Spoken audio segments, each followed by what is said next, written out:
It's one small step for man. What you know? Hi, this is John Cullen. Welcome to another episode of Web of Deception. This is the Assassination edition, a special edition. I'm joined by Jason Goodman, my co-host for this series. I think this might be episode number 26. It's the first episode. We did a special Assassination edition last week, Sunday night, where we looked at some evidence. And this week, I wanted Jason to walk us through. First of all, good to see you. Sharp looking shirt there. Thanks. You too. Looking pretty You've been busy. Oh my Everybody's God, been man. busy. All right. Yeah. All right. So here's what I'd like to cover, why I want to cover, why I think it's important. I think what we're seeing is a shift from sort of a George Webb, how would I explain it? Centric. Or not so much George Webb centric, but it's almost like I think of George Webb as the 2010s version, 2016, 2017, 2018 version of some of these social engineering warfare type techniques. And you have educated me and the audience about this stuff. And at this point, after working together with you for 5 years, what?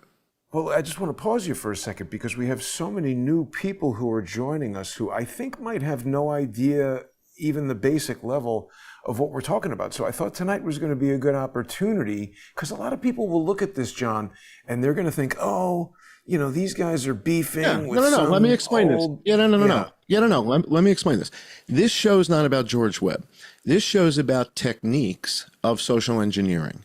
And tonight, what I want Jason to explain is using some of the examples that we've learned in the past. So, for example, Jason walked us through an example of social engineering with the Wuhan military games.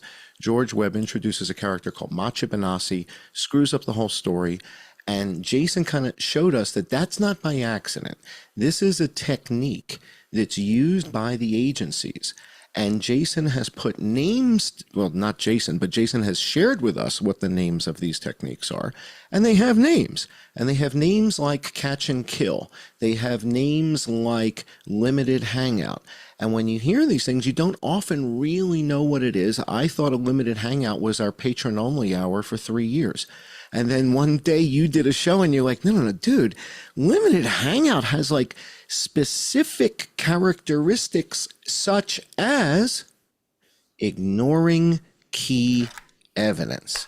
And so in tonight's show, I'm asking Jason Goodman, who I consider the world's leading expert in online social engineering. No one has been able to identify the techniques, the tactics, the methods, what it looks like better than Jason.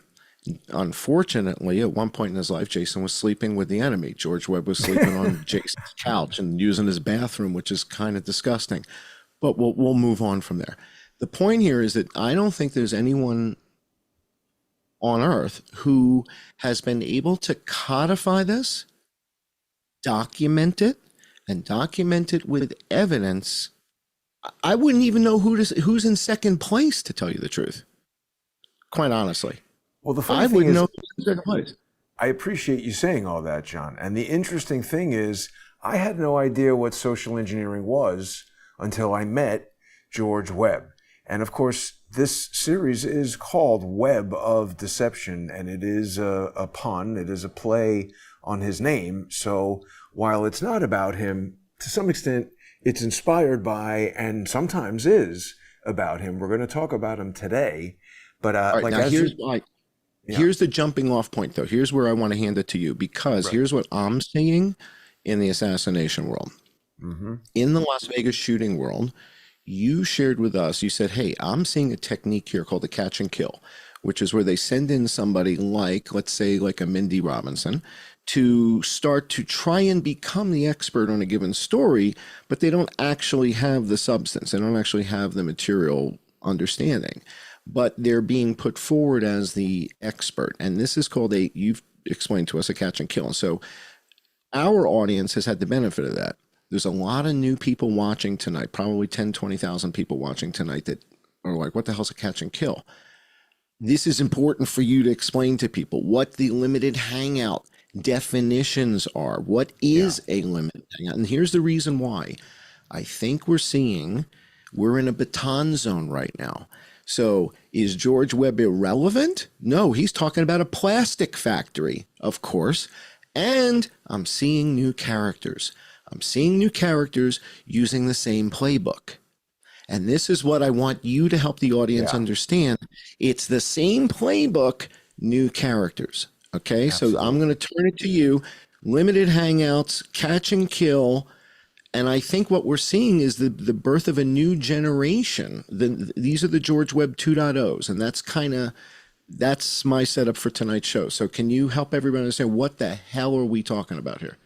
Yeah, I Catch mean, and kill, catch and hangouts, kill. and Again, these are things that I never knew about until we heard about them in, national news reporting about espionage. And catch and kill we heard about in the Donald Trump Stormy Daniels trial, where, it's something that's used in the political world of candidates are making deals with the Inquirer to pay people for the story. That's the catch part of it. And then the kill part of it is, some other journalist has the story or some other person knows about it.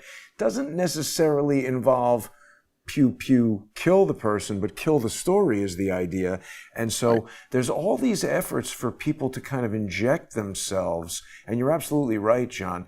It's totally clear, I think, to most people who are watching, you have pulled ahead in the world of research of the Donald Trump assassination attempt because of your experience with not only shooting and your research that you did on the Las Vegas shooting, but you've got a lot of background in math that perhaps some people didn't know about. And I mean, this is not the first time that you've done something like this, but the proof is in the pudding. People are really responding to what you're putting out there. And so let's talk about this for a second, because this is going to be a specific example. There's been a lot of talk about the water tower. Now, from the first day, I believe, you zeroed in on evidence that I thought was very good evidence. There was that woman right there, she was just on screen. She was a very clear, articulate woman, and she said, let's listen to her.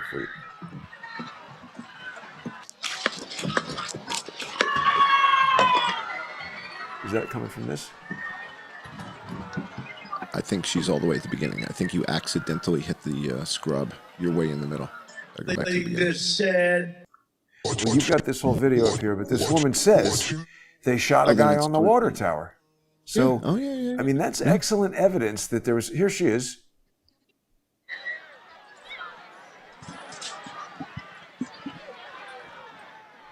We got breaking news. Sharpshooter shot to the left. He killed the gentleman in the water tower here. I don't think she would say that if she didn't see that. She sounds quite out of breath. I mean, that is in the moment testimony from an eyewitness. She said he killed the gentleman in the water tower here. Now, we have seen a lot of black dots and things around the water tower, so there's good evidence. We don't yet have, in my opinion, definitive, clear video where we know where the source video came from. We know that nobody's put it through any kind of AI thing that magically inserts a guy dancing around there. Remember, we've seen software now that can do that. So when people say, oh, I just put it into, whatever and enhanced it, it's like, wait a second now. I'd like to understand exactly what you did to this, because Let's explain this to people. So I just had somebody send us something rather compelling just a moment ago, 20 minutes ago. And so when we see something like that's that compelling, Jason and I want to know what someone's workflow is. We want to know what software they're using. We want to know the process that they're going through to do the sharpening, doing the unsharp masking. What are they doing? Jason's an expert at Photoshop. I'm an expert in Lightroom. And so between the two of us, we kind of have this covered. So we want to know the workflow that somebody used to get these images, because we have seen some stuff that's rather compelling, but as Jason has said, somebody could be mocking this stuff up in order to set us up. So we're being very careful right now. Let me clarify. I'm not just some armchair Photoshop expert. Right. I've been using Photoshop since about 1989 or 90. version 1.0, I had a lengthy career in Hollywood as a stereoscopic cinematographer, and I'm an expert in stereoscopic visual effects, digital production workflows, and this was the live feed from Right Side Broadcasting, and they put it out on YouTube at 1080p 60. If anybody from Right Side Broadcasting is listening, I would recommend that you modify your future productions to record and broadcast at 4K 30, if you could. It's the same amount of data, and you'd have higher resolution but lower frame rate.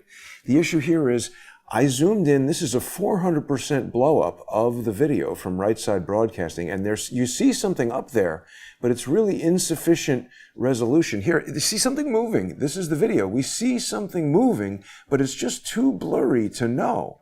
And I mean, I agree that we have a lot of evidence that somebody is up there, but I'd love to get from Right Side Broadcasting if they have a version of this video that was recorded in the camera. I'm just pulling this off of YouTube, so it's limited bit rate. There's a lot of different parameters that go into determining the quality of a video. So when I see these videos that people have alleged to have blown up from HD things that they've downloaded from the internet, and there's a dude dancing around up there in tactical gear with an AR-15, I'm like, wait a minute now, how did you get to this? We want to know. Now, So that's the what other we call good the news. workflow. Right. What's that? Workflow, exactly. So The other good that's what we news call the is somebody did send me, I just put up onto X here on Twitter. So for people who aren't yet following John on Twitter, and I think there's a huge number of new followers for John, deservedly so. He's doing incredible work. But people should get over there and check it out. There's a lot of information being shared. He's there at I_am_John Cullen. But just one more thing on that guy on the water tower. I had shared just a little while ago, and people can follow me at JG_CSTT.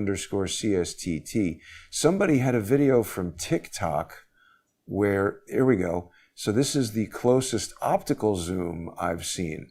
So this is, I wanted to do this. This is the TikTok video in the background, and this is the normal optical magnification level of the tower in this person's TikTok video. The inset here is me grabbing this thing in Photoshop and just scaling it up. And we do see darkness up there. And so if this were moving around, that could lead us to believe that that's somebody moving around up there. Okay, so then I went to another portion of this person's video and got another. You see, it does look like the darkness is moving around up there in a sequence in video that could look like somebody moving around up there. But then when I went to, the person zoomed in on the phone optically, and now we have a much more magnified image of this, we can see there's some contrasty things up here that, depending on how light is hitting on this, depending on how something super zoomed in is wiggling around, and how the video compression plays with that high contrast area. Can you send me What's that? that? Send me that. Yeah, Can you send I me sent that it in to you the- already in DM. That's on my Twitter. I sent it to you. Oh, okay. But what I'm saying is, what we want is really zoomed in optically good quality footage of this, because what's going to happen right now is, John, you are so on fire on Twitter. Social engineers are going to try to send you some bad evidence so that they can later reveal, oh, look at this guy thinks somebody's running around. This is just some AI thing that somebody stuck in there, and everything he's saying is nonsense. Because I've been noticing, you're right, there are some people who I thought were kind of interesting accounts on Twitter who are now crapping on the evidence. But let's stick with... I want to give an example, though. I want to give a perfect example that ties it into George Webb, because George Webb is kind of the heart of this whole thing. All right, so there is sort of a famous researcher on Twitter who goes by the handle of JikiLeaks. Okay, it's kind of an anonymous handle. And JikiLeaks publishes all kinds of lab-related stuff that was related to the COVID pandemic. And JikiLeaks chimes in. This is a laboratory person who's doing all kinds of, molecular analysis, is chiming in on assassination, and says that so this is important, George Webb is talking about the water tower. That means the water tower has nothing to do with the story. And that is JikiLeaks' takeaway, meaning anything George Webb touches turns to crap. And that is absolutely that is an intended He's the outcome. cooler at the casino when you're throwing 11, you're making your point and everybody's winning money at the table. They send him out in a ridiculous coat to bump your elbow, you 7 out, and suddenly the table is called. But his sword cuts both ways, and I want people to understand that. So first, he does something that the polite term is poison the well. And the poison the well strategy that Jason has shared with us in the past, I'll give you guys an example. This was with COVID, is he starts talking about, and when I say he, now it's they. So this is people using the same technique. They start talking about something like, in the example of COVID, the Wuhan games. Wuhan games are real. The Wuhan games took place. They were in the city of Wuhan. There were Wuhan military games. There were 100,000 people there. But then they introduce an element that has nothing to do with this story and is controversial. In the case of the Wuhan games, George Webb introduces this notion that a bicyclist brought COVID with her to China and starts a whole disastrous misinformation campaign that poisons the well about the Wuhan games. And so the reaction from somebody like a WikiLeaks is intent. That's what they're after there. Now, the other side of the coin, the other side of the sword, is he has a following of people who think he's the inside guy who's got the connections and he's having lunch with Robert David Steele even though he's still dead. And people follow him and people think he's on to something. And so when he starts talking about the water tower, he's kind of poisoning the story a bit. Well, I don't disagree with what you're saying, but I'm going to slightly augment. Before we do that, though, I want to look at this post from WikiLeaks because you're right. This is a person who's getting into all kinds of scientific stuff, right? When did you first become aware of this WikiLeaks, and what is this person posting about? First of all, they block me on Twitter because they don't like my map data. They don't like the fact that there weren't 10 people dead in Hong Kong, Shanghai, and Beijing, and that they missed that. And then basically they deride every single thing. It's like Vegas. It's like Mr. Burgundy. But this person is somehow Mr. a scientific specialist with the stuff that you posted. Yes, a lab rat. Yeah, like a JJ Cooey. It's in the realm of they JJ. say things that make it clear that this is a scientist or someone with advanced knowledge. Oh, yeah. Okay. Oh, no doubt. Now, Yeah. what about this? 1 mega episode of Lost. What do you think about this with the days 14 to 52 deleted videos? Did you notice this part of the post? That had no significance to you, right? Right, because I don't know what that is. Right. So I don't know what that is. Exactly. This is an indication that this is someone who has deep knowledge of George Webb and his experience in social media. Because when I first met George Webb, it was like May 2017. It's important for people to remember. I don't have some like decades-long experience with George Webb where we were like connected at the hip. I was working with this guy for like 2.5, 3 months. And yes, it's true. He crashed on my couch, but it was sort of like, we were trying to start a startup thing. And it was just something that two friends endeavored to do over the course of a long summer vacation or something like that. Whoops, we just lost your camera, John. There we go.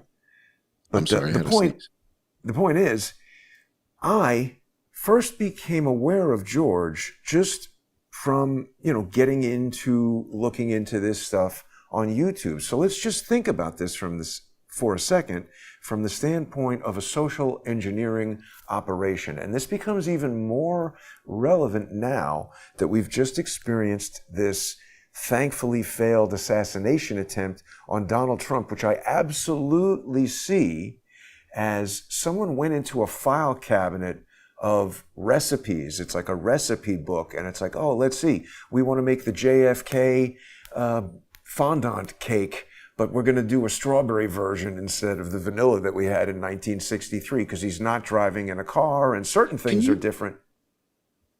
Can you do me a favor? Can you help the audience understand when you say the term social engineering? Yeah. Okay. Can you explain what that means and the extent to which there are professionals doing this, right? We've talked about the William Arkin article, the 60,000. So when we talk about social engineering, can you explain what is that? to help people understand that haven't been following along on the Web of Deception series, and this is their first episode. What is social Yeah. engineering? Well, And when William Morgan talks about this army of 60,000 and all that, what is the extent of this, if you would?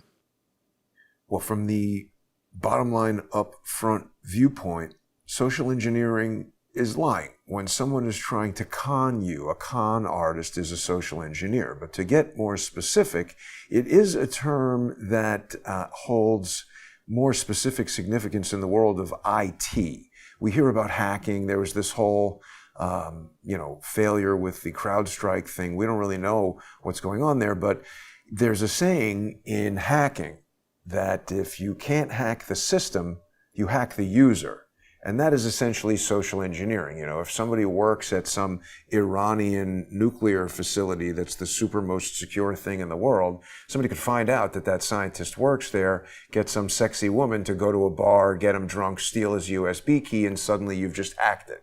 So that woman who's pretending to be interested in the guy is socially engineering him. She's a social engineer who is trying to convince the person to do something that is not in their best interest. That is the focus of social engineering. So a honeypot. A honeypot is a type of social engineer. Yes, they're trying to convince you to do something that is not in your best interest. But before we go over to the sponsor exclusive segment, we got some more time, but I want to make sure people know we're going to have a lengthy analysis of all of this that people are going to be able to join us for on subscribestar.com/IamJohnCullen, patreon.com/IamJohnCullen, odyssey.com/@crowdsourcethetruth, crowdsourcethetruth.substack.com, and subscribestar.com and patreon.com/crowdsourcethetruth. But just getting back to this post here and the significance of it relative to WikiLeaks, that really gives us strong evidence that this person is not just a scientist who's interested in COVID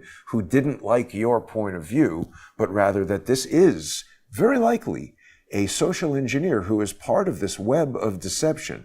This is such an esoteric piece of knowledge, it makes sense that you would know nothing about it, John. But when I first met George, I was just watching YouTube, and I was interested in the JFK assassination. I learned a lot about it from watching YouTube and reading books that I learned about, even from bad YouTube videos that I didn't agree with their conclusions. Sometimes would mention books that I would go and read and learn things that I would go learn other things about and other things about, etc. But I happened upon George. And frankly, just finding him caused me to start thinking about the crowdsource the truth idea, because I was becoming fascinated with this notion that, YouTube was able to discern that I'm interested in JFK. And so maybe you're going to be interested in the Vietnam War. And maybe you're going to be interested in Watergate and what was going on with Lyndon Johnson and Nixon and, all this stuff. And this combination of machine learning, human discernment, the network concept of sending these ideas out to lots of people where you got feedback and your own ideas got tested. This is sort of where this all started to come about. And I found these videos from George, they were recommended to me by YouTube, which is, you make a certain type of video, you're going to get a certain type of recommendation. If we started talking about artificial intelligence all the time, we're going to get recommended videos from other people talking about artificial intelligence. So George was doing these videos where he essentially had a salesman. His background is in software sales. So he essentially had a salesman's PowerPoint deck, but not even necessarily for customers. Like if you were on his Salesforce, this was an information-dense PowerPoint deck of, here's this year's product line, here are the specifications, I'm going through every single thing, it's written on the screen, I'm pointing at it with my finger, and I said to myself, wow, this guy has an amazing amount of information and he's pumping out these videos, but the engagement factor in terms of me being a cinematographer and a director and speaking this language of cinema my whole entire life, the videos were terrible from that standpoint. So I contacted George, and the idea was, well, forgive me, this is important. I didn't contact George. George made a video saying, hey, I'm going to Washington, D.C., and I'd like to interview Lee Stranahan. Does anybody out there know Lee Stranahan? And I was like, bing, wow, I know Lee Stranahan. What a coincidence. It didn't occur to me in that moment that he might have been able to just review his comments and see who's watching and say, who's this guy, Jason Goodman? Oh, look, here's his Facebook. Who does he know on here that I know? Lee Stranahan.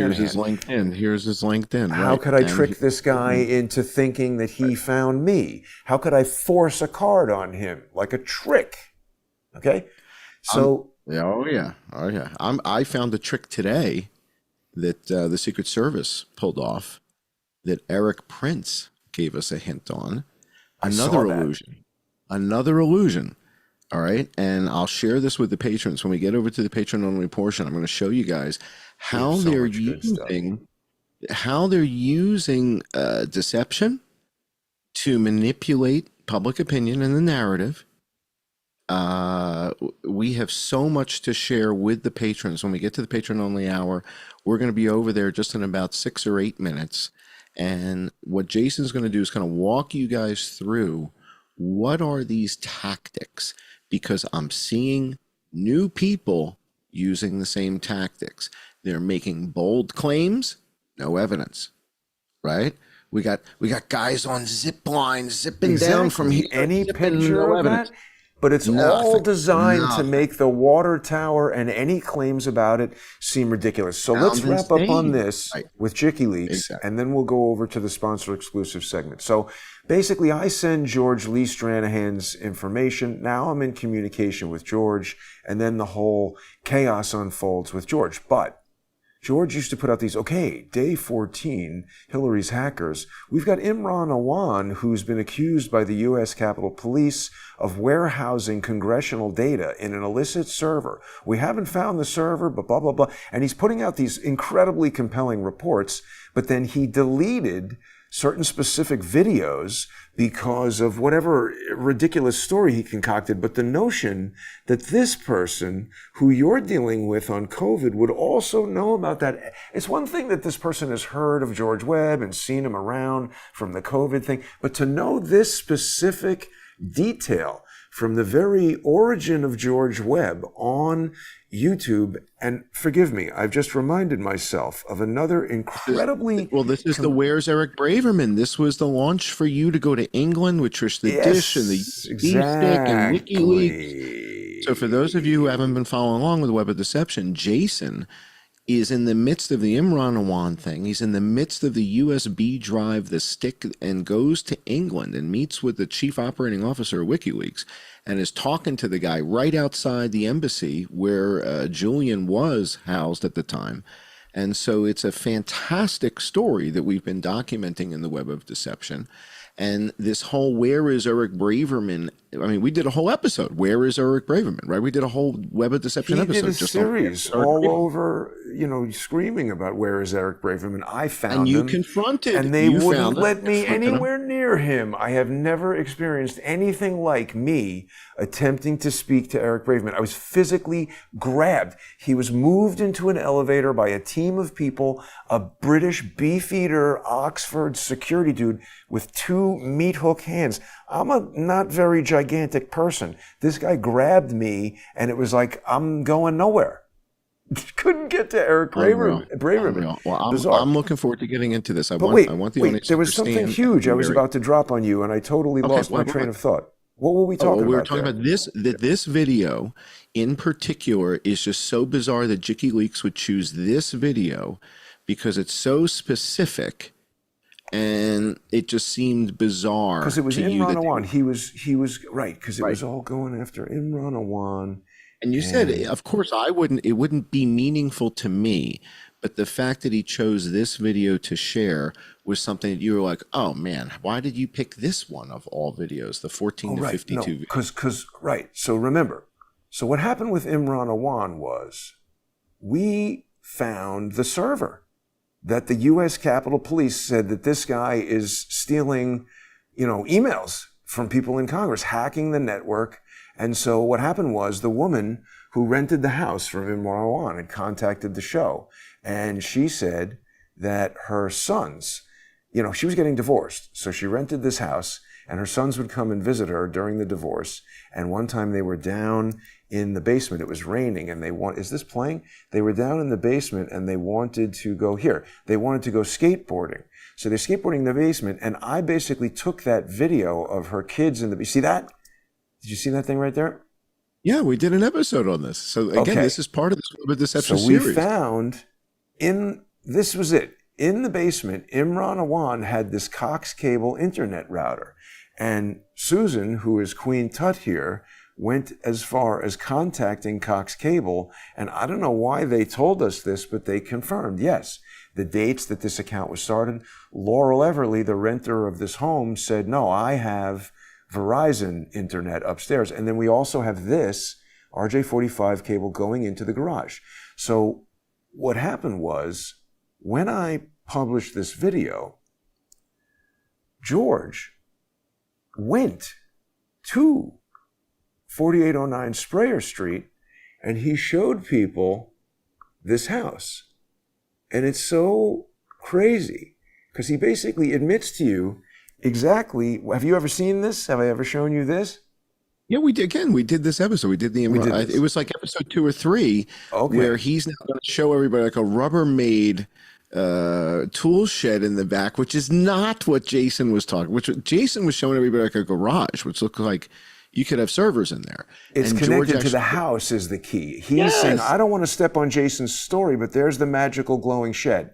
That's not the shed. So what I'm getting at here is he deliberately goes there and he's like, oh, I'm helping Jason by, sharing his story or whatever. But no, what he's doing is he's trying to introduce false evidence to make people say, oh, that can't be right. The shed's not even connected to the house. So we're going to look at some evidence.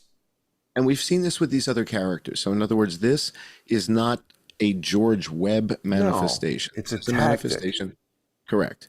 And we've seen Mindy Robinson use it, and now we're seeing new characters in the assassination story are rising up and are already doing these things. And so if you'll join us, and I guess we'll be back, and maybe give us like 8 minutes to reset here, guys.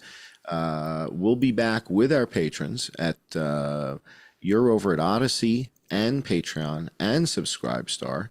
I'm over at Subscribestar and Patreon. I'm John Cohen. This has been